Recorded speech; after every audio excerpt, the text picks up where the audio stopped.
Hey, Side Hustle Saturday community. Today's episode is about something we all use but rarely talk about: toilet paper. But this isn't your average roll. We're joined by the founders of Get Leafy, a brand that's flipping the script on bathroom basics with a focus on sustainability, comfort, and clean living. Get Leafy is redefining what it means to care for yourself and the planet one sheet at a time. So let's get it. This segment of Hustle Talks is brought to you by Studio 951. Need a game-changing marketing strategy? At Studio 951, we help businesses stand out with expert branding, social media management, content creation, web design, and video editing. From crafting eye-catching visuals to driving engagement, we bring your brand to life online and beyond. Ready to grow? Let's build something amazing together. Visit studio-951.com today. Hey, Side Hustle Saturday community. How is everybody doing today? And my guests today are Charles Peak and Marvin Green of Get Leafy. What is Get Leafy? Get Leafy is a sustainability company that deals with something we use every day: toilet paper. Something we use, we don't think about, and we don't think about the sustainability part of it. I just had to have these men on my show because this was something I've not seen a product like us doing something in the community that we use every day, but still it has that sustainability factor and they care about the environment. So I wanted to have them on my show. Charles, Marvin, thank you so much. Welcome to Side Hustle Saturday. Thank you for having us. Thank you. Now, every great brand has a story. What's the story behind Get Leafy? So the story basically is we're both social or entrepreneurs, serial entrepreneurs, social entrepreneurs. Started back in 2020. Of course, 2020 represents many different things. One specifically, I was actually in an accelerator program, focusing on a tech business that I previously had. And I had moved to Cincinnati. Me and Chuck have been knowing each other for a while. We would always get together, pitch different ideas about business, different ideas on how we can, create a solution to different problems. And then we just started to witness, a lot of different things happening again in 2020. COVID hit, which my previous business, which I was in Cincinnati working on, had to come to a halt. Chuck was actually still operating. He was working on his business. Yeah, the screen printing company that I was going on with 15 years then, and during that time, ain't nobody need no t-shirts no more. So, and so that started slowing down. I switched over to logistics, and that started going pretty good. And we were still bouncing ideas while we were trying to figure out how to, switch it up. And he called me 3 a.m. talking about toilet paper. Said he had a dream about toilet paper. Well, that's the thing. It all came together though, because with COVID, like I said, everybody was boxed in. We couldn't go anywhere. Civil unrest breaking out across the world, actually. And then a staple in the middle of all of that was people out fighting and losing their minds over toilet paper. So it really didn't. At first, it didn't make sense. Like, what in the world is happening? Like, all this stuff is happening. We're boxed in. We can't go anywhere. People are out here fighting different causes. And then why, of all things, toilet paper came into play?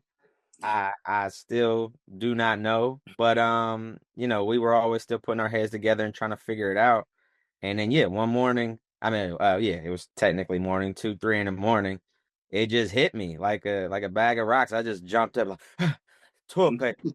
Like, I don't know why it hit me like that. I just must have been running out or something. There's something right. Something I ate. I don't know if it was like, oh man, we don't got any more. Right. Something. I took notes, and then I'd hit Chuck up like, yo, toilet paper, bro. That's what it is. We're gonna do toilet paper. And then he hit me like, man, go to bed, man. Go in the morning. Toilet paper, hit me tomorrow. All right. And then that was the thing. I'm like, all right, I made a note of it. If it still sticks with me in the morning, we're gonna make something happen with it. And woke up early in the morning, called him again, like, yo, we got to do this. And that was, that was the history from there, from how the story started. And we basically like created our own research and development. We were out shopping Whole Foods, Kroger's, whatever store, grabbing other competition's toilet paper and really studying it. Like, it kind of look crazy now looking back, like buying all these different brands of toilet paper, going in public bathrooms, buying toilet paper while people are fighting for it. So I mean, we grabbing all the toilet paper. They were like, "What are y'all doing?" Like it. I mean, at the time, it kind of looked normal because everybody was going outside for toilet paper. But you get home and you got, I mean, so many different brands of toilet paper. It was crazy. It was yeah. So we took bamboo, like, because toilet paper is toilet paper, but that factor of the sustainability is what was intriguing to me. Why bamboo? I mean, initially we were grabbing regular toilet paper at first. And then from doing so much research, you'll sit back and be like, man, that's a lot of dangers in just our regular toilet paper. We didn't even know. So from us testing things out, grabbing different things, we were just like, all right, I don't think it would be smart for us to reinvent what they're already creating the army. So let's find something, a better alternative to get to offer. And we were like, all right, let's do bamboo. Let's try bamboo. We started looking into bamboo. And then I remember we got our first samples back, and we had a bleached option and then we had a non-bleach. And when we saw that brown, we were like, I don't know. Like, I don't know if people go buy this. This is gonna be rough.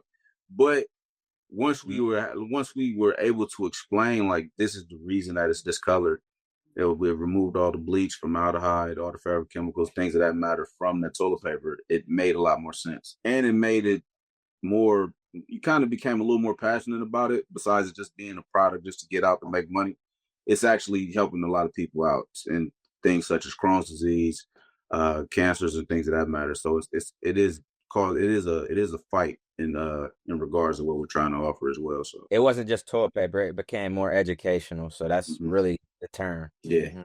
Do you find it that it's hard to educate the consumer now that this into the regular toilet paper?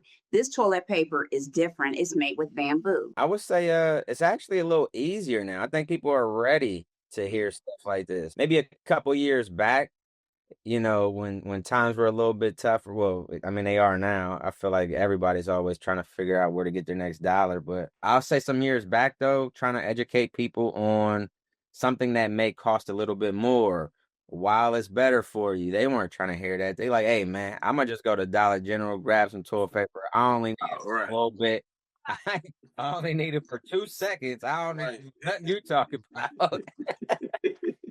So that's what I mean. Like, I think the timing actually lined up perfectly, because now when we're like, yo, we can't just sell this ass toilet paper. We really need to educate people on what this is, how it's not only beneficial for your health down the line, but your cost savings that you're going to have down the line when it comes to biodegradable and septic system savings that people are going to inevitably have to change out at one point or another. It all came into play. So we were like, man, we made the right decision on going the sustainable route. May have been a longer route, but when we really like honed in on that education piece, we started to hear back stories from a lot of people like, hey, I got skin sensitivities, or hey, you saved my life because I wasn't able to go out and I have been thinking about changing over to a more sustainable option, and you guys deliver right to my doorstep. So we started getting all of that data and information back from customers, like, thank you for making this decision for me on a conscious level, on a health level, things like that. And now when they're more accustomed to it, we're realizing we were actually changing people's lives in a way that they thought about our everyday essential products. So yeah. Now, do you see Get Leafy as more of a brand, or do you see it more of a movement? This is a mixture of both, honestly. Definitely a movement, especially with us being a minority-owned company. With us, like, we had an opportunity to speak at a church last week in Atlanta. And, just seeing young men in the crowd and stuff like that, and being able to say, I started a toilet paper company, something I never thought would be a career ever. Like as a kid, you never thought, hey, I'm going to sell toilet paper. Like that's just Hey, I want to be a doctor. I want to be right. I a, want to be I a want doctor, to be a a firefighter. lawyer. Those I want things to make come to toilet paper. mind, but being able to, I think the movement is just thinking outside the box completely. If you're able to showcase that there are multiple ways to multiple careers, multiple inventions, things of that matter that's available, and also being able to see some people that look like you or that come from your background doing it, I think that's the movement aspect of it. The brand, I mean, we were real heavy on our brand. I mean, our quality, we stand behind it. We're real serious about that. Our logo, we took us a while to get that thing together. The colors, just the whole layout. We really care about it because we don't want to put no trash out there. That's just not in our nature. We want to put the best thing that we can, and we're getting better as well. But there's a lot of things that we want to put out there to showcase. Hey, this is who we are. This is what we represent, and then your brand does help you, your brand will help the movement completely. So I think it's just a mixture of both that's helping us out for sure. We say it all the time. This is a household name. So whenever you think about like the Charmans and things like that, they didn't build anything, overnight. It's taken decades for them to be to where they are. So again, it's the movement. But as we're building out our brand, this will eventually become that household name. Where your kids are now using it and they've never changed over as they're older. So that's how we see it. Yeah. Now, you said both of you have been serial entrepreneurs, have had, different businesses. And I've always said, entrepreneurship will bring out something in you, or you learn a lot about yourself when you're an entrepreneur. A lot. Things you don't even want to know. Yeah, no, for real. How has entrepreneurship changed you and in what ways? One thing, it's definitely confidence. I didn't know I had confidence completely. Like when I first left a job to just be 100% entrepreneur, Mhm. I was working at Huntington Bank, and I remember leaving, and I was like, I'm not getting another check from these people. So it scared me, but then it was also like, all right, I have a screen printing company. I have to go out and sell product. I have to gain clients. I have to go in these rooms to make this thing happen. Because if I don't, it won't happen unless you put the work in. So it made me sit back and really look at yourself. You really look at yourself and be like, all right, can I do this? And will I do it? Because a lot of times you'll sit back and like, I got the ability, but I'm not budging because I'm scared. So Yeah. you look at your fears and you be like, all right, I'm not scared of this no more. And I gotta provide if I want to keep this thing alive. And then not only that, I don't want to go back to a 9 to 5. I don't want to put myself back in a situation. Then when kids become involved, it really be like, all right, I got a household to take care of. So it lets you know what you're capable of. And then at the same time, every single day, you're like, all right, I'm going to use what I have to the best of my ability without no question. So I think it bring out every ounce of confidence that you got. Even if you're not all the way there, it's pushing you to be way more confident every single day. I see it as being an entrepreneur really teaches you about, again, like who you are as a person inside and out, like character wise, everything. I remember reading a book, really being an entrepreneur, being a creative, being someone who creates different things is the closest thing to God. When God spoke, there was. When he said this and it happened. As an entrepreneur starting out, you got to be that one that's saying it Yep. and then put it into action to make it happen. So I really feel like oh, when you say you're an entrepreneur, it ain't about to be all, oh man, I'm an entrepreneur. I'm excited about this. You basically saying, all right, you want this responsibility, Let's you gonna do it. get all this stuff that come with it too. So that means it's gonna test you to to the brim. I mean, there's been plenty of times where when I first started, I'm like, man, I would walk into rooms and I feel like I had imposter syndrome where I'm like, I don't know if I'm the one to be able to be right here talking in front of this when really God gave you that idea to pursue it. And the fact that you're pursuing it and moving in faith and even in those rooms shows that you do have the confidence to be in that. And another thing I can pinpoint is whenever I got scared, like in the very beginning, I would always try to find an excuse not to do something when really years later, probably almost close to being 15, almost 20 years entrepreneur. It really means when you feel that fear, that's the very thing that you should be doing. Because on the other side of fear is the thing that you're seeking out, that you've been visualizing, is what you're going to get. So, of course, like I said, it's not going to be the stuff that when you say you're going to do this, don't think it's just going to happen, randomly. You're going to go through some stuff that test you and mold you into that very person to become everything that you said you wanted to be when you stated, I want to be this entrepreneur. So I seek out things like that now, like talking in front of thousands of people or stages. Yeah, before I walk up, it's almost like I'm nervous as hell. I don't know what. But then you gotta speak to yourself again, like, thank you, God, give me the words, and then you realize this is the very thing that you're supposed to be doing, because it's when you do that, I really understand too that when you get to that level, it's not about you in the first place. What you're scared of, it has nothing to do with you. You have to get out there and speak your truth, because you might unlock something that whoever you're talking to out in the crowd or wherever. So you might spark the next generation of somebody who has a bright idea and they were too scared to jump out there and talk about it or actually move in it. But the fact that you got past that fear, and now you're speaking, you're doing, you're putting action behind the words that you spoke, and people are now being able to see your vision. That's when you start to see everyone around you, doing the very same thing, and they come back to you and say, hey man, thank you, for doing what you're doing. This is what I'm doing. Now you can not only do your business, but also help people in a different way. So that's being an entrepreneur allows you to help people aside from creating a product or service or things like that. So See, now you need to be on the speaker circuit now. See, so I don't know about that. I mean, I'm just saying I'm getting a little bit easier at doing. I don't know if I want to jump out in front of 10,000 people just yet. Yeah. Being a hustler, or being an entrepreneur and having a business, you have to hustle. Right. It's the hustle culture. People like say, oh, that's taboo. The hustle culture, that's bad for you.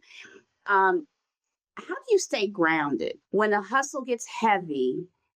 How do you stay grounded? What keeps you going? What keeps you motivated? Because there's times when, I want to be like throwing a towel. Like, I'm tired of this. I'm just going to go work for somebody because that's easy money. When it gets heavy for you, what do you do? I started off because we go through this change of mode with attitudes often. I'll say a few things. You really gotta, find the humor in things too, man. I don't care how dark it might look. We gonna find some stuff and clown and laugh about it. Because just laughing for one gets you out of that dark mode of like, man, I feel like giving up. Because we've been there. I mean, any entrepreneur, you probably give up 10,000 times. Yeah. You give up 10,000 times, like, you know what, I'm done, man. I don't want to do this no more. It's a cycle. I don't want to do this no more. All right, man, we got this. All right, let's do it. We got it. All right, we see the highs, the lows. I don't want to do this no more. It's just a cycle. It's a cycle. But once you realize, you really got to find the humor. Again, to go back to the last answer, you really got to realize that it's whatever you're creating.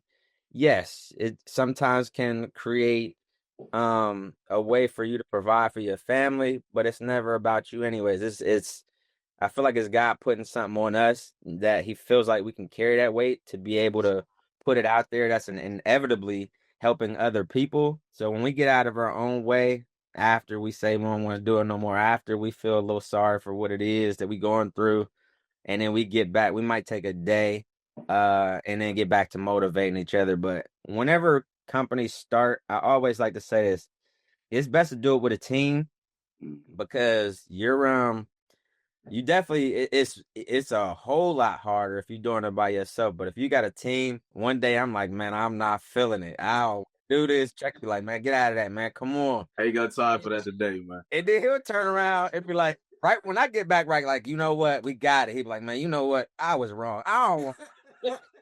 Now we going back and forth like, what? Yo, you just got me out of it. Now come on. So It's really about, iron sharpening iron and picking each other up in them dark times. But then when we like get on that same page and get real motivated, a lot gets done. But definitely having a team member in Yeah. them times. I ain't go. It's been plenty of times where I'm like, if we go to talking to God, pretty much it's like, man, it's times I gotta talk to God right. Hey man, I'm not feeling your plan right now. I'm gonna be honest with you.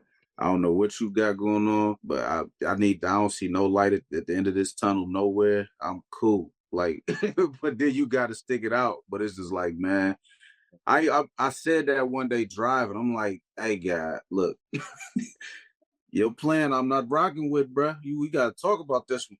We really got to talk about this, and then it take a couple days. You got to sit in. You got to keep walking. You got to keep doing it. But it's really trusting whatever he got planned out for you. He ain't put you in a certain place to put you in wrongs for it not to happen. So it's just like you got to keep walking regardless. That's what keep me going. It's like, all right, if I stop here, I'll never know. Yeah. So I'm nosy, so I need to know. So Right. I'm about to go figure this out so I can know. So that's Right. yeah. And then you see it everywhere around in nature, though. Like, I mean, as far as planting, and when a seed is put on you, or you're planting your seed, it's in the dark time. So you're gonna be in them times where it's dark before you actually start seeing any growth or light or whatever it is. It's all around. So when you're able to like, get in that place of solitude at times, because being an entrepreneur is tough. You gotta believe in something. I ain't gonna say what but believe in something. I pray and try to make it through times like that. But then sometimes I'm separating myself, take my whole mind off of just being business related, and then you just see around you from the storms that like I see seasons. Yeah. Seasons when it's winter, everything's stripped away. But then when spring comes, everything's growing. Wrong back. But it's always going to happen. So don't get stuck in that mode of this is where I am. It's always going to be that. Yeah. Know that it's going to come back around and you're going to see your harvest season. So that's how we stay How we sound. move. Yeah. Now, have you ever had a pivot or a product, that idea that just didn't pan out and didn't come out the way you wanted to come out? How did you handle that? Man, from screen printing, I remember I ran a deal. It was I want to say you can get 100 shirts for like $250. Wow. Okay. Yeah, that was dumb because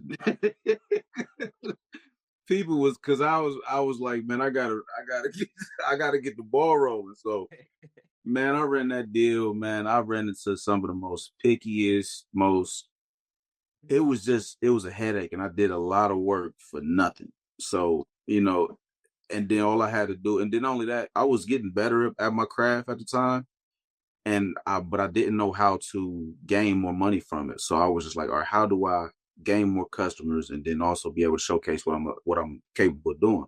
So I offered that deal to be able to gain more customers and show them like, hey, I'm good at what I do. Yeah. Once this deal is done, I could gain a consistent customer.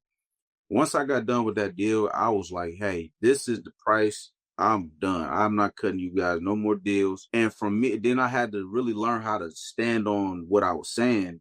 And I mean, from me doing that and just like, all right, I'm not cutting no more corners. I'm not cutting no more deals. I mean, literally within the following month, I had an order from Hillary Clinton for her for her presidential campaign. Oh, that's amazing. I was like, you know what?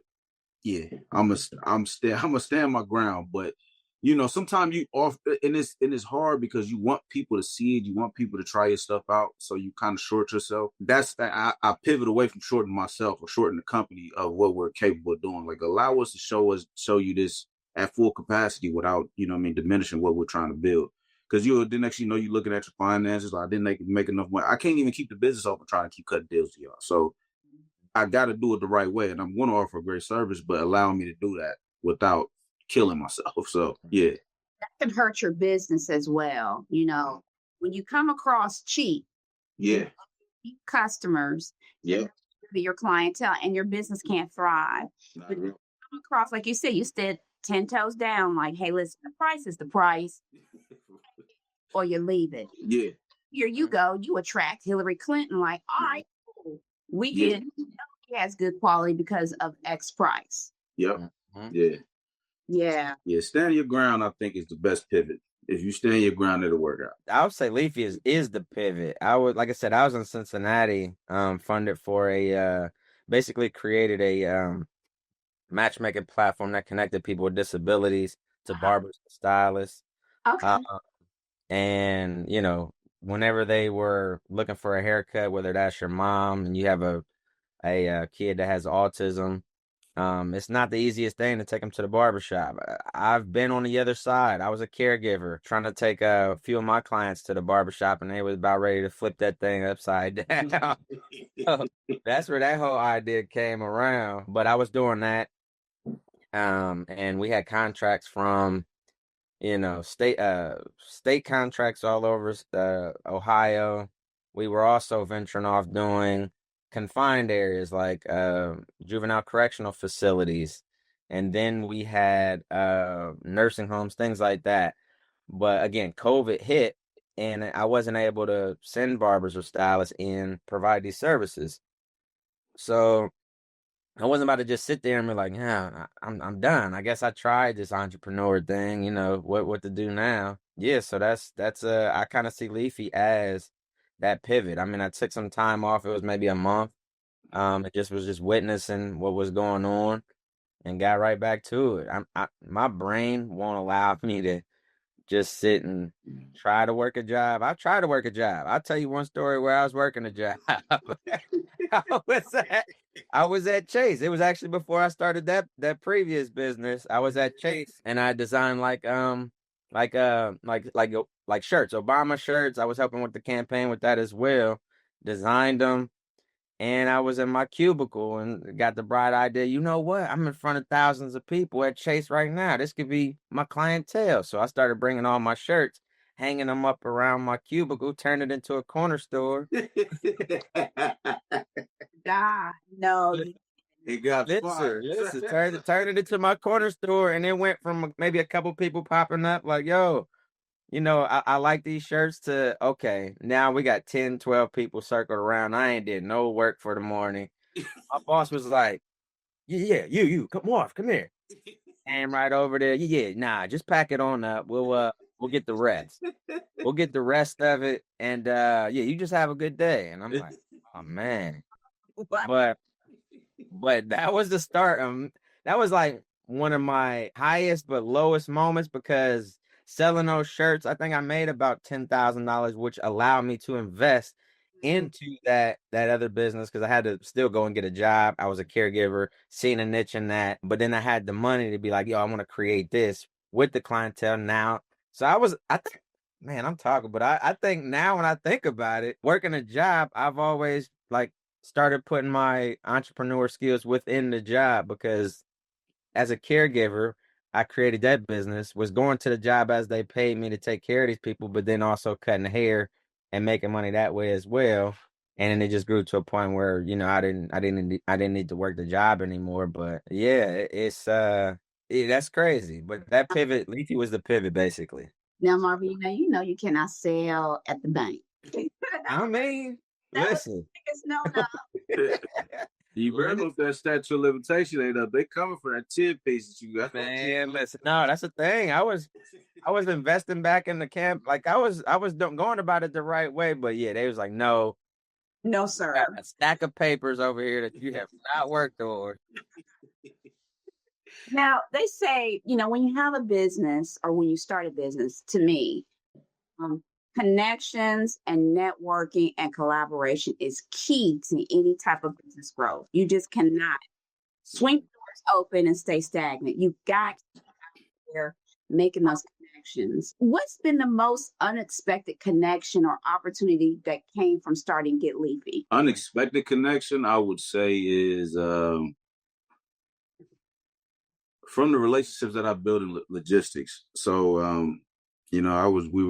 I was already doing stuff with a lot of different warehouses. So we were hunting for warehousing and storage and places to handle our product. So, I met a few different GMs, and then one of the GMs found out about us, and he was just like, man, I love what you guys do. Look, here's 3,000 square feet. Work it out. Oh, wow. So we started working with them. He ended up leaving.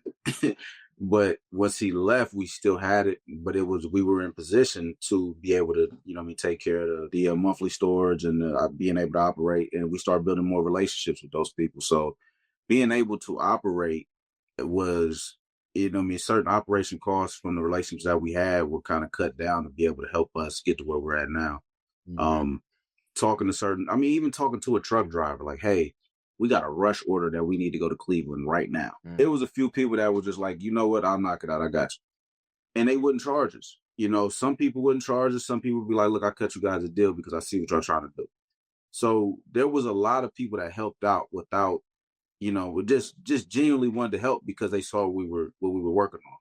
So those type of connections, just the regular people. Now there were some big names that came through, but those small, like I ain't gonna call them small people, but those people that were in those type of fields, I mean, they saved Leafy some days. Honestly, they saved us in tragic moments, and trying to impress a client and trying to make things happen. Those people, they really came through, and just off of just a high and a buy, or buying them a Gatorade when you see them out or anything like that. That type of thing just really helped us, to get other things growing. And now, we're almost getting to the point where we have truckloads that they'll be able to make a good profit off of. So those relationships definitely were the best. One of the best things that I experienced for sure. I'll say, it's been a number of relationships that we've, cultivated over the years. One specifically starting out, Darlene, she used to be the anchor for, I think it was Channel 4 or something like that, Darlene Hill. But yeah, she's been instrumental in connecting us with people. But then from her story, picking us up back in 2020 or 21, whenever that was, Hyatt Hotels kind of came on board, and that was a connection. But then going to meet with the GM at Hyatt and just grabbing lunch and just having conversations. He's then connecting me with other GMs from throughout Ohio to Chicago to Boston. And so just getting those contracts and setting time aside to just go and have a conversation, grab something to drink, grab some food, talk about life, whatever it may be, but building that rapport. I mean, I like networking. I love it. Like wherever I'm, if I got the time to do it, I'm going to just meet people and see how we can work together. But having that time, Hyatt was a big one because we still operate a number of Hyatts based on that one time of just meeting with the GM and going and grab, some lunch and just having a conversation. So I'll say that one. Now, this is just a pie in the sky question. If you could put Leafy product in the hands of any celebrity or influencer, who would it be? I got three. I got Shaq. That's a good one. Tabitha Brown, and I would say that last one. That's a rough one. See, I would say dang. Now you got me thinking. It's because I got a couple more for real. I got a couple. What about The Rock? The Rock for sure. Yeah, The Rock. LeBron James. Yeah. LeBron, there he is. Yeah, LeBron. LeBron for sure, all day long. Hey, Bron, reach out, man. Come on, we got 12 paper for you. LeBron James. We got some 12 paper for you, Bron. Right all kinds of businesses. He's got fingers in all type of pies right now. Yeah. Now, finish this sentence. Being a founder feels like. I ain't gonna say that. It feel good. I'm gonna say that. Being a founder feel good. We're gonna keep it positive. I mean, it can still be positive. Being a founder feels like hell. Yo. But no, it does. It does. But then it's very rewarding, after you keep going through it for for a certain amount of time. You realize, again, going through it was meant to strengthen you to receive everything that you were meant to have. So being a founder at first is definitely that. Is hell, but it strengthens you. It's like being in the weight room. Yeah. Being a founder is a work. Burning out in the gym. Yeah. It's like starting out in the gym for the first time ever. Be the founder is a workout. There it is. Yeah. CrossFit. It's for real. Now, Right after, I mean, because if you go through it, I mean, yeah, you work out, but then you continue to be consistent at what it is you're doing. Mm-hmm. You realize, okay, this is easy. I got the hang of this now, and then you Yeah. start to see the results from you being, consistent. So that's Yeah. a perfect analogy for that. Being the founder is a workout. Yeah. if Get Leafy had a theme song, what would it be? Oh man, I don't even want to say mine. and had a cut the right.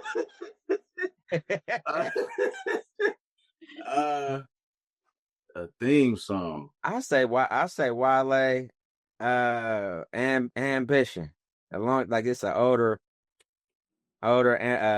Wale ambition song. I was about to go Luke. What? It's like that.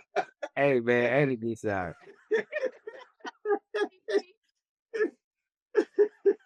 This guy. Uncle? Are you talking about Uncle? Doodoo Brown, niggas like that. Man, it's Doodoo Brown. Like, no, I'm playing. Oh. There what? I mean, it could be many things. It was a trending song. I can't think of who sang it, but white me down. White. It's a whole bunch of TikTok. It's a few different songs that can go with Leafy, but yeah. Well, Charles and Marvin, this has been so much fun, and I'm so glad you guys were able to take the time to be on Side Hustle Saturday. This has been amazing. Yes, man. Tell people how they can order your product, how they can follow you. Give them all the details. So they can go to order our product. Well, I'll give them a one-stop shop. There's a site that we just launched not long ago. We haven't even promoted it yet, but Leafy, LEAFYUS.com. And we're actually launching a equity crowdfund campaign. So to go back to our mission, we've always wanted to create a business that educated and elevated our community on the benefits of bamboo and health-wise, different sustainability options, things like that. But now we're flipping it, and we're allowing community to now invest in Leafy and grow with us. Come along with us on this journey as we build and educate and create a social enterprise. So again, that's leafyus.com. And you'll see where you can purchase. You can go to the actual website on there, purchase. You can, click to invest, and then you'll see a whole presentation, videos about what we're doing, even, some missions that we're doing over in Africa, as far as giving back toilet paper and helping to sponsor latrines for rural areas in Liberia, people who aren't able to go and use the restroom the way that you and I are accustomed to using. So we're giving that education along with our sustainable product as well. So you'll find out all that information from that one-stop shop, and it'll give you an option to invest in and grow your funds as well. So it's not just about buying toilet paper with us. We're going to educate you on some things, and we're going to give you options on making money with us as well. So, well, thank you so much, gentlemen, for being on Side Hustle Saturday.